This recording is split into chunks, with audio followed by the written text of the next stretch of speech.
Hello everybody and welcome back to another Minecraft tutorial. Today I'm going to be showing you how to build the Nanofarm version 2, which is a compact and automatic crop growing machine. It is very similar to the bread maker, however it works with potatoes, seeds and carrots, and it is a lot faster. All you have to do is walk up to it, look down and hold down right click, and the machine will do the rest of the work. Now you can see here we are getting a lot of potatoes very quickly. This thing is very fast, and as you can see here it works with seeds to grow wheat and carrots as well.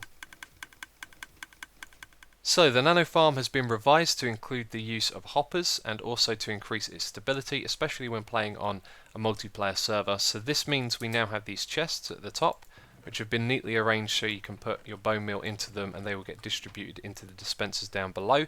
And we also have a hopper clock here which controls the piston that extends and retracts the farmland, so that moves at a slightly slower rate, meaning that it should be more reliable when playing on a server. So the way this works is when you stand on the pressure plate, you're going to turn off this torch, which is overriding two clocks. The first one is the hopper clock, which powers the piston at the bottom, and the second clock is this torch burnout clock around the back here. So when that's activated, that's going to provide a rapid pulse, which powers the dispensers and gives the bone meal to the crops.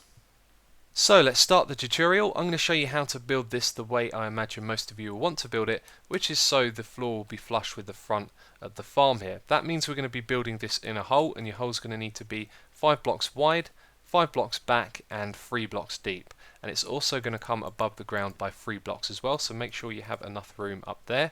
Now the materials you need to build it are in this chest. We're going to need 29 building blocks, 13 half slabs, a fence, a dirt, and a diamond hoe to turn that into a farmland. Then over here we have 6 dispensers and 6 chests, and we're also going to need 2 buckets of water. Then we're going to need 8 hoppers, a sticky piston, 2 redstone repeaters, a redstone comparator, 4 redstone torches, 12 pieces of redstone, and a pressure plate.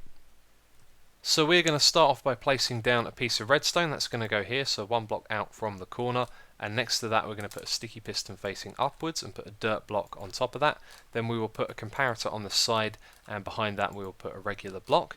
Then we're going to have 2 hoppers facing into each other like this, in this position here. We're going to put a repeater facing in that direction, so you need to shift click when you place that down, and put a piece of redstone behind it. Then over here what we want to do is place 3 blocks in a row, and then put torches on the side of this block and on that block there, and then place blocks above those, and also another block over here.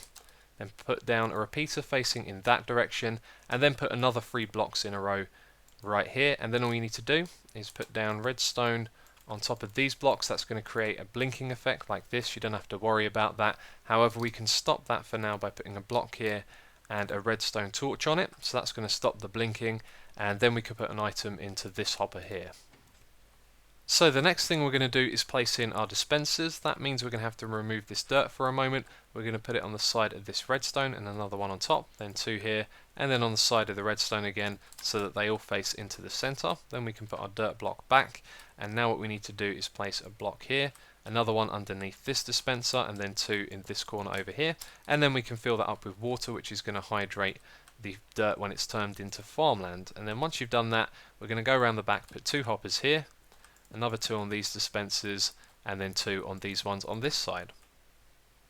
So what we need to do next is fly around the back and place down a block on either side of these dispensers, and then behind that put a slab on the side of the hopper so that we can put redstone on top of it. And then we need to place another block here so that that redstone points into this block and doesn't connect to that one there. Then we can place our chests on top. These need to go on top of the hoppers and the dispensers like so, and then put a fence between them all at the front here. Then we're going to put our pressure plate on this block, a half slab on either side, and then that is pretty much the Nanofarm done right there. Although the rest of this that I like to do is aesthetical, so we're going to put blocks either side, a block behind each of the chests, and then slabs on top like this. And then the very last thing that you need to do is hoe the dirt and turn it into farmland. So that's how you build the Nanofarm, and of course this thing uses a lot of bone meal. So if you don't know how to build a trap using a skeleton spawner, which can be found in a dungeon, then there will be a link on the screen to a tutorial which will be very useful to you. But that is it for this tutorial. There is a link to download a schematic of the Nanofarm in the description box.